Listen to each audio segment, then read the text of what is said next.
Hello everyone, this is Ms. Cave with a lesson on converting histograms into circle graphs. So you should have a protractor and you should have this sheet. And we're going to learn how we can take a histogram, which is shown here, and we can convert it into a circle graph using the same data. This week we've been learning how to create circle graphs, how to create and answer questions about histograms. And now we're going to compare histograms to circle graphs. You guys will also be comparing histograms to stem and leaf when you work on your IXL. The hardest one is circle graphs, so that's what we're going to go over together. So if you notice here, your histogram that you have gives you the number of people, students who said 11 to 12, 13 to 14, and 15 to 16. So this here is going to be, the color would be blue, but we're not so concerned about that. But what we are concerned is how many are in this bar. So what does this bar go up to? 3. And then this bar goes up to what? 5. So that's 13 to 14. And this would go 15 to 16. How many is that? 2. Okay, so if you look here, you can see your numbers, and if I wanted the total number, what would the total number be? 10. So the total number of people surveyed, maybe the ages of people, maybe this is ages 11 to 12. Let's give it some context. So let's say ages, and we're going to say 11 to 12, 13 to 14, and then 15 to 16. So let's say I was surveying a group of kids and I wanted to know their ages. And so this would mean 3 kids were 11 to 12, 5 kids were 13 to 14, and then 2 kids were 15 to 16. Okay, I'm just giving it some meaning because graphs are easier to work with when they have meaning. So now we've got the histogram. We can look at some main ideas that we can get from this histogram. So what are some things that you notice about our data? If I surveyed a group of these kids, what do we notice about the kids' ages? What can we determine here?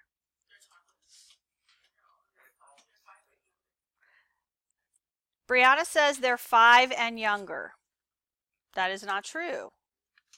What is she looking at? Sorry. What do you mean? Sorry. Well, I didn't look at the bottom. The ages. These are the ages. These are how many people are that age. So there are 3 people that are 11 to 12. There are 5 people 13 or 14.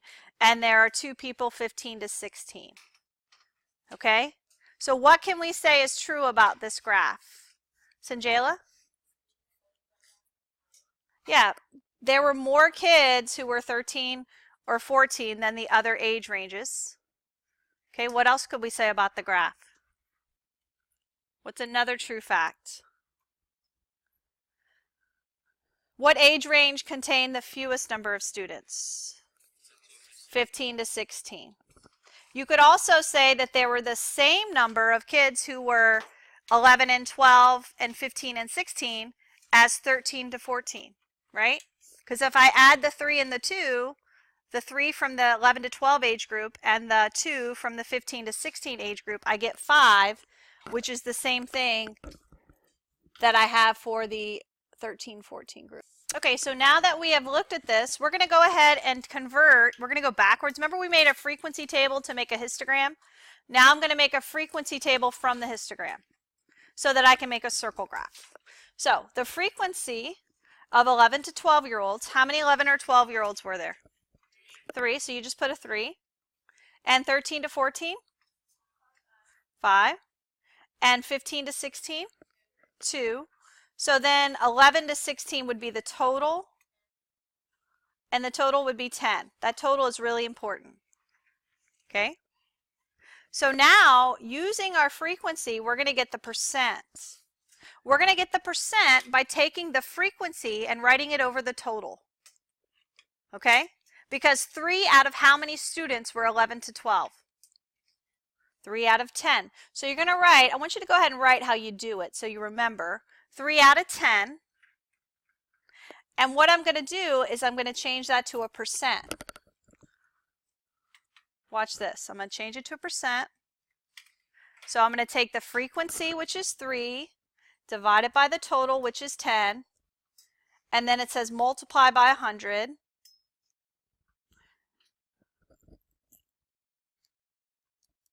And so that means it's 30%. Okay? But the decimal is what I need. What is the decimal for 30%? 0.3. Okay? So what I'm going to do is I'm going to take the 0.3 and I'm multiplying that by 360. Why would I multiply it by 360? How many degrees are in a circle? 360. So what you do is you take your 0.3, which is I get from 3/10, and you multiply it by 360 degrees, and then that's going to give me how the degrees of my slice. So 0.3 times 360 is going to give me 108 degrees. Okay? So this here gives me, I'm going to squeeze it in here, 108 degrees.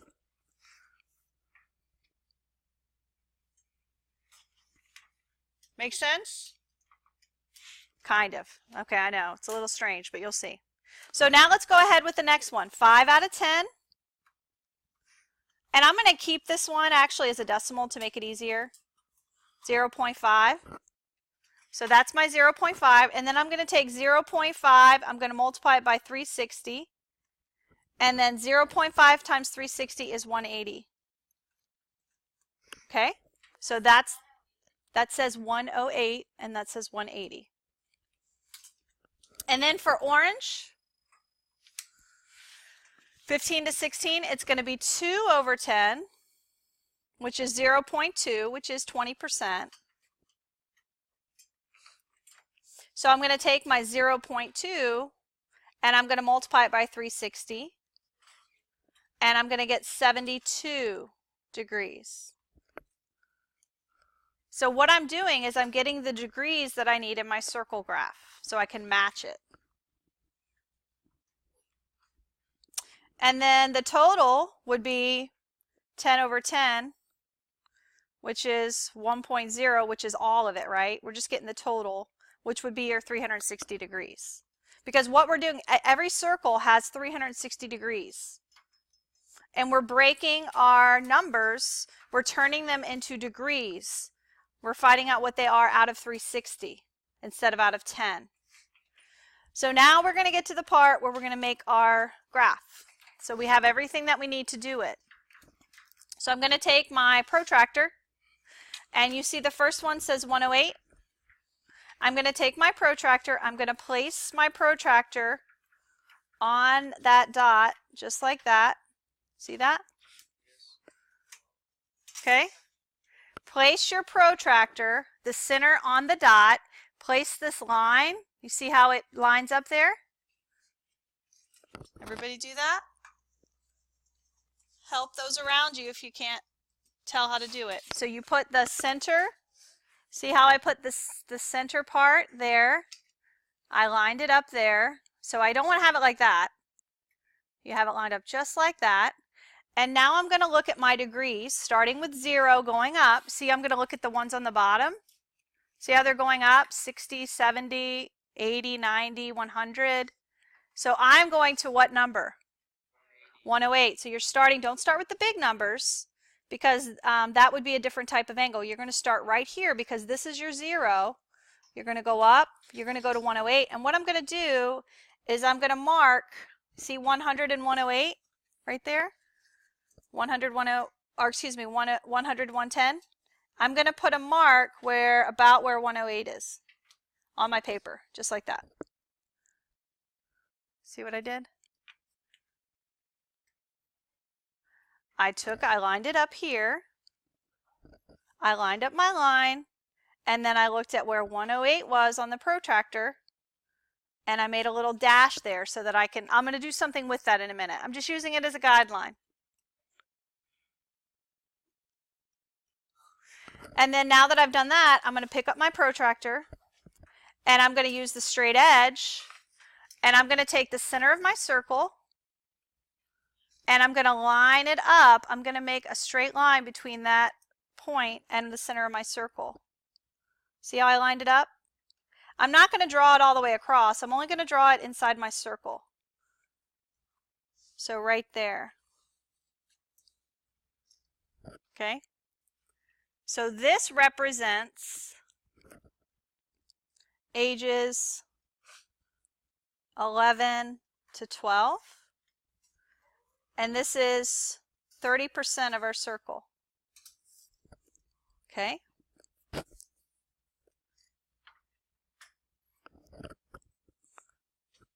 Good. It's a little tedious, like I said at first, but as we go through it, I think it'll get easier. That's why we're going to do a couple of examples together. So, and you can see that this is about a third of the circle. So this 30% is really important because you're going to have to be able to know that 3 out of 10 is 30% and you can match it to your circle graph. Now, when you guys are working on IXL and you're doing this, you're not making a circle graph. You're just matching the percent that you get from the histogram to the percent that's on the circle graph. Have any of you run into that yet, where you had to find the percent and match it to the circle graph on IXL? Yes, it's on there. So for IXL, you're just going to be taking 3 out of 10, get your 30%, and figure out what circle graph matches. But today we're actually going to construct the circles so you see how they come up with it. So the next one we have is 180. That's really easy. 180 is a straight line. Okay? 180 out of 360 is what percent? 50%. So it's going to be half of the circle. So what I'm going to do now is I'm going to turn my paper so that I can use this guide again. I need 50%, which is 180 degrees. So I know that 50% is how much of the circle? Half. So for this one, guess what I'm going to do? Am I going to find 180 degrees? I don't have to. I can just do what? Cut the circle in half. So I'm going to take this line and I'm just going to extend it all the way across the circle to make half. Right there. See that? So now I've got that piece. So you're just cutting it in half. And so this represents what age group? So this would be ages 13 to 14, which is 50%, which is half of our circle. Now the last one, I don't have to do either. Why not? It's already done. That's the third one. Okay? So the third one says 20%. So doesn't that look like it's a little less than 30? So that's my 20%. And I can check it with my protractor. I'm going to put my protractor on here and see if it's about 72 degrees. That's how many degrees 20% would be. And if I put that down, look, if I take the line across, you see it's going to go right there, about 72, if I extended it. So I'm confirming that it's right. So I can now take my protractor off. And what am I going to put in this area here? Ages 15 to 16, which is 20%. So if you have a matching activity, what you could do is take your numbers up here, figure out what their percents are, and then match it, because we're going to have a matching activity tomorrow.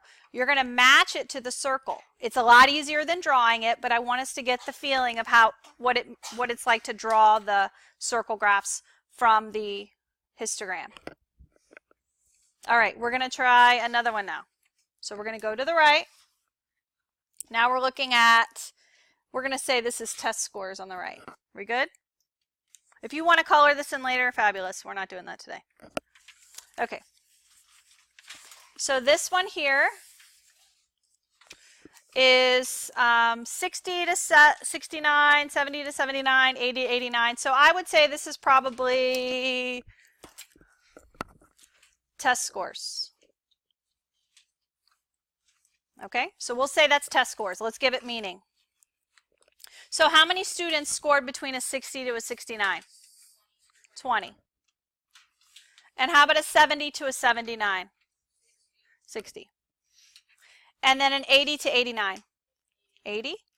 And then 90 to 99? 40. Good. Okay, so we're just getting our parts so we can put it over the whole. And then we're going to fill in our frequency table. So the number of students from who scored between 60 and 69 was 20. From 70 to 79 was 60. From 80 to 89 was 80. And then 90 to 99 is 40. And it's really important that we get our total so we know the number that goes on the bottom. It's kind of like when we did probability, right? When we needed our total, that total always goes on the bottom. Who has the total? 200? Okay, so that means it's out of 200. So what we're going to do is we're going to find the decimal and the percent. 20 out of 200, 60 out of 200, 80 out of 200, and 40 out of 200. So 20 out of 200, I know is 1/10. So that's going to 0.1, which is what percent? 10%. Okay, so to get the pizza slice or pie slice, I don't know why I'm thinking pizza, I'm going to take my decimal 0.1 and multiply by 360, and I get 36 degrees. So I'm just taking 1/10 of the 360. So the number that you need to multiply is the decimal. And it tells you right here, the decimal times 360. We want the percent so we can label our graph, but the decimal is what's going to give us the degrees. And then 60 over 200. And I don't even need to simplify for this one. I'm just going to do it so we have more room. So that's going to be 0.3, which is the decimal. What percent is 0.3? 30%. Remember, you move it 2 places, so it's 30%. So I'm going to take 0.3 and multiply by 360. And 0.3 times 360 is 108 degrees, just like the last one.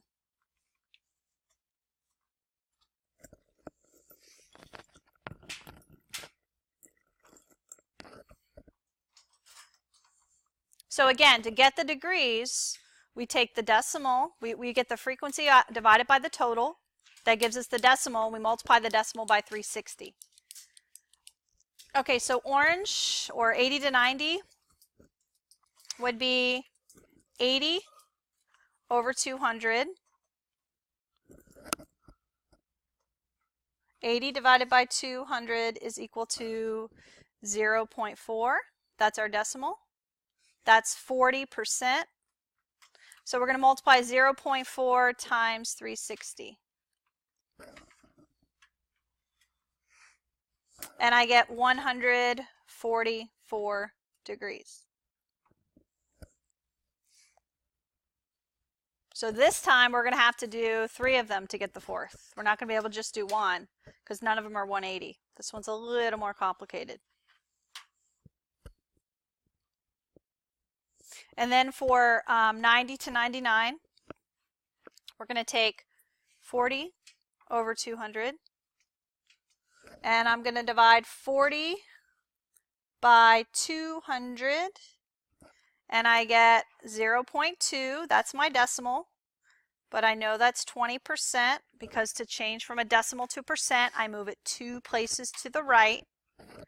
And I'm going to take my decimal, 0.2, multiply it by 360, and I should get 72 degrees.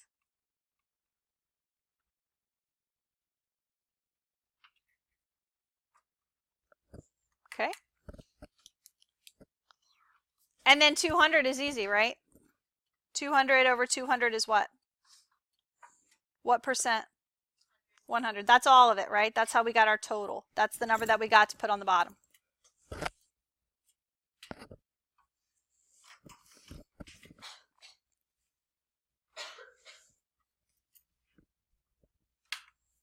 All right, so now that we have our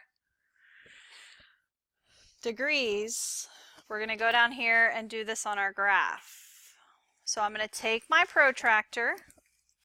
I'm going to start with the first one, which is 36. I'm going to take my protractor. I'm going to place I have my dot here. I'm going to make it bigger so I can see it.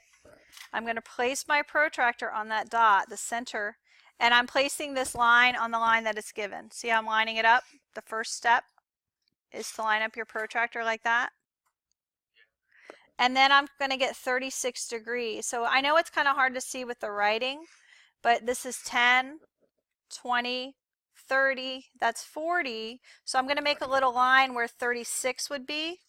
So 31, 32, 33, 34, 35, it's going to be about here. See, I'm just making a little tick mark. Maybe I should use a different color so you guys can see it. I'm just making that mark. So I